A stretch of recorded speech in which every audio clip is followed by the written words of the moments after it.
look with autograph just to make some volumes of revolution. If you haven't got it, you would go to install software and it will be there, so install that. Once you've got it installed,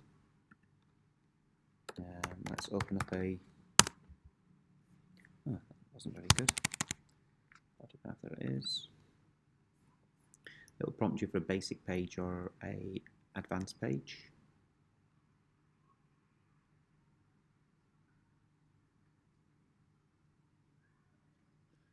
It's slow. Okay, so we want advanced, open it. Right, make this big. Okay, so what we're going to do is we're going to have a 3D graphing page, which is this guy here. And the idea is I'm going to draw a graph, and then I'm going to rotate it out the z-axis. I need to set this up first. I'm going to put this little slow tortoise plotter on, which is kind of cool. Axes, we are going to go to edit axes. We're going to go to the options. We're going to go hide the z-axis. Okay, so that's, yeah, the z-axis going straight up and down the page, but we've hidden it. We'll just turn this way a little bit. And then we're going to go plot a graph, basically. Now, obviously, the 0 to 4 is the scale, and all axes, you can change the scale. Maybe I will zoom out, make them a bit bigger like that way. Okay, then. And now plot a equation. So I'm going to plot y equals x squared. I'm going to plot as a 2D equation only. Okay, you can try it with without that tick and see what happens. Okay, so that makes sense. But if I double click on the equation and go back into the actual menu, I'm going to start up options, and I'm going to manually, I'm going to change the domain. So I want the domain from 0 to 4. Okay, and that should restrict the domain. That's great. I'm going to restrict it again a little bit more. I'm going to go start up options 0 to 3. Okay, there we go. So there's your function there. Now you can go to axes, edit axes, and look, you can change the actual scale manually here as well. So maybe I will change that. Maybe the y-axis I'll go from -2 up to 4. Oh no, -2 up to 12, and the x-axis -2 to 5. Change my mind about the y-axis, because when we rotate it, we'll need some negative y there as well, won't we?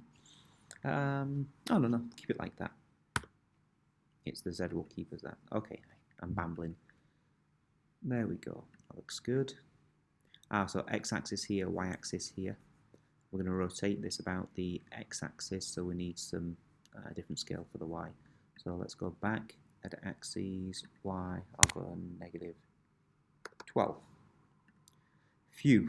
Okay, so now I want to find an area underneath this, which we do by integration. And the way the computer does it, it either does it fills it with trapeziums or it fills it with rectangles, which is kind of interesting. So if I highlight it once and I go to Object, down the Create button, create an area. Now the start point is 0. I'm going to finish it at 3. That's the x values. Divisions, this is how many parts you want to split 0 to 3. So just choose a very big number. I'm going to choose Simpson's rule, which you can research if you like. There you go. And if I double click on this, it goes up in the window again.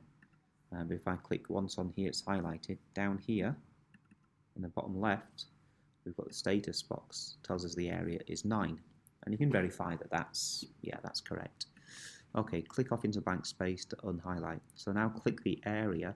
I'm going to rotate this area now around the x-axis, which is going to be quite cool. So let's have a look. Object, create a volume. Axis of rotation is y equals 0, yeah, the x-axis, and that's pretty much it. Yeah, it's very cool because that tortoise has been selected. It'll be a slow plot. It's just a nice 3-dimensional effect, isn't it? That's really cool, hey? Okay, you can do an automatic start. Oh, there you go. Sorry, that's just going back to feeding the function on there, the whole function, yeah. So that's kind of nice. And if you click on the green now, you see the status box has been updated to actually give you the volume. So it's 48.6 pi. I just thought that might be useful for your volumes of revolution when you're trying to do your modelling. Yep, hope that helps.